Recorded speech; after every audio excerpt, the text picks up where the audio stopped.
और देहरादून से बड़ी खबर आ रही है, जहां पर आज राज्यसभा सांसद के लिए महेंद्र भट्ट नामांकन कर रहे हैं। नामांकन में सीएम पुष्कर सिंह धामी, प्रदेश प्रभारी दुष्यंत गौतम के साथ तमाम बड़े नेता मौजूद हैं। तस्वीरें हम आपको दिखा रहे हैं। राज्यसभा के उम्मीदवार के तौर पर इस वक्त महेंद्र भट्ट अपना नामांकन करने पहुंचे हैं और राज्यसभा सांसद के लिए महेंद्र भट्ट नामांकन कर रहे हैं। इस दौरान तस्वीरें भी हम आपको दिखा रहे हैं। पुष्कर सिंह धामी मौजूद है, प्रदेश प्रभारी दुष्यंत गौतम भी उनके साथ मौजूद दिखाई दे रहे हैं। साथ ही कई बड़े नेता अनिल बलूनी को भी आप देख सकते हैं तस्वीरों में।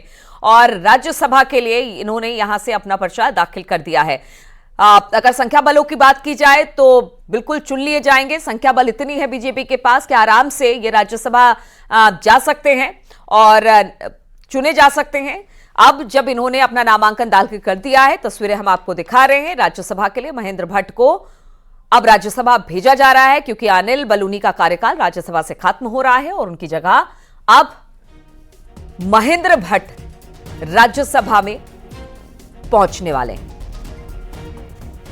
तो राज्यसभा के लिए महेंद्र भट्ट का नामांकन, इस वक्त तस्वीरें हम आपको दिखा रहे हैं। पुष्कर सिंह धामी को आप देख रहे हैं। इसके अलावा प्रदेश प्रभारी दुष्यंत गौतम उनके साथ मौजूद हैं। कई और नेता हैं, अनिल बलूनी को भी आप देख सकते हैं। महेंद्र भट्ट, बीजेपी ने इनको राज्यसभा भेजा है और अनिल बलूनी का कार्यकाल चूंकि खत्म हो रहा था, उनकी जगह अब महेंद्र भट्ट ने अपना पर्चा दाखिल कर दिया है राज्यसभा के लिए, जिसकी तस्वीरें इस वक्त हम आपको दिखा रहे हैं। और संख्या बल के आधार पर कोई रुकावट नहीं आएगी राज्यसभा पहुंचने में महेंद्र भट्ट को। संख्या बल पूरा है बीजेपी के पास और अब अपना नामांकन उन्होंने दाखिल कर दिया है, जिसकी तस्वीरें हम आपको दिखा रहे हैं। पुष्कर सिंह धामी, इसके अलावा प्रदेश प्रभारी दुष्यंत गौतम, तमाम बड़े नेता वहां पर मौजूद हैं। राज्यसभा का कल हमने देखा था, उत्तर प्रदेश में 7 उम्मीदवारों ने राज्यसभा के लिए पर्चा दाखिल किया था। अब आज उत्तराखंड में एक संख्या बल के आधार पर, सीटों के आधार पर महेंद्र भट्ट जो क्या कहते हैं बीजेपी की तरफ से उम्मीदवार बनाए गए, उन्होंने अपना पर्चा दाखिल कर दिया है, पर्चा भर दिया है, जिसकी तस्वीरें हम आपको दिखा रहे हैं।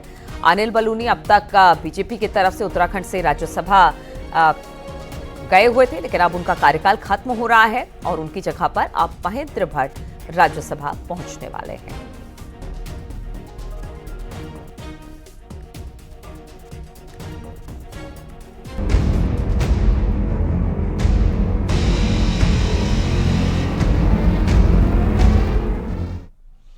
और इलाहाबाद हाईकोर्ट में वाराणसी के ज्ञानवापी परिसर स्थित व्यासजी तहखाने में पूजा अर्चना के खिलाफ दायर याचिका पर सुनवाई शुरू हो चुकी है। जस्टिस रोहित रंजन अग्रवाल की सिंगल बेंच में मामले की सुनवाई चल रही है। श्री काशी विश्वनाथ मंदिर ट्रस्ट की ओर से सुप्रीम कोर्ट के सीनियर एडवोकेट CS वैद्यनाथन बहस कर रहे हैं। अयोध्या मामले में CS वैद्यनाथन ने बहस की थी। अब अंजुमन इंतजामिया मसाजिद कमेटी और यूपी सुन्नी सेंट्रल वक्फ बोर्ड अपनी दलीलों को आगे बढ़ाएगा। हम आपको बता दें कि याचिका में मुस्लिम पक्ष ने जिला जज के फैसले पर भी सवाल उठाए थे। मुस्लिम पक्ष ने जिला जज वाराणसी के 17 जनवरी और 31 जनवरी के आदेशों को चुनौती दी है और जिला जज वाराणसी के आदेश को असंवैधानिक बताते हुए उसे रद्द किए जाने की अपील भी कर रहे हैं, जिसको लेकर इस वक्त सुनवाई जारी है।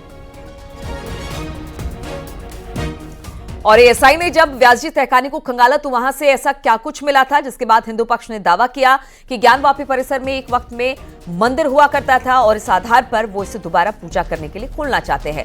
क्या कुछ मिला था वो हम आपको बता रहे हैं। तहखाने में पत्थर की मूर्ति मिलने का दावा किया गया था। तहखाने में पूजा के कलश होने का दावा किया गया था।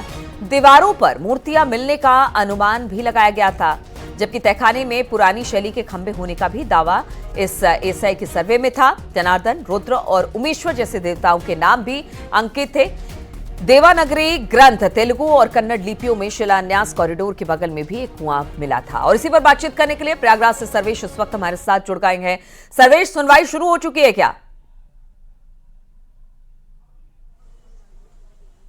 देखिए 10 बजे ही इस मामले की सुनवाई जस्टिस रोहित रंजन अग्रवाल की सिंगल बेंच में शुरू हो गई है। सबसे पहले सुप्रीम कोर्ट के सीनियर एडवोकेट CS वैद्यनाथन ने इस मामले में बहस की। करीब 40 मिनट तक उन्होंने पक्ष रखा और उन्होंने बताया कि जिला जज वाराणसी के उस आदेश में कोई अवैधानिकता नहीं है, जिस आदेश में उन्होंने वाराणसी के DM को रिसीवर नियुक्त किया था। इसके साथ ही साथ 31 जनवरी का अपने आदेश में कोर्ट ने वहां पर पूजा करने की इजाजत दी थी। उन्होंने इसके पक्ष में तमाम दलीलें दी और ये कहा कि किसी तरह से इस आदेश में अवैधानिकता नहीं है। उसके बाद मुस्लिम पक्ष यानी अंजुमन इंतजामिया मसाजिद कमेटी के सीनियर एडवोकेट सैयद फरमान अहमद नकवी की ओर से बहस इस मामले में की जा रही है।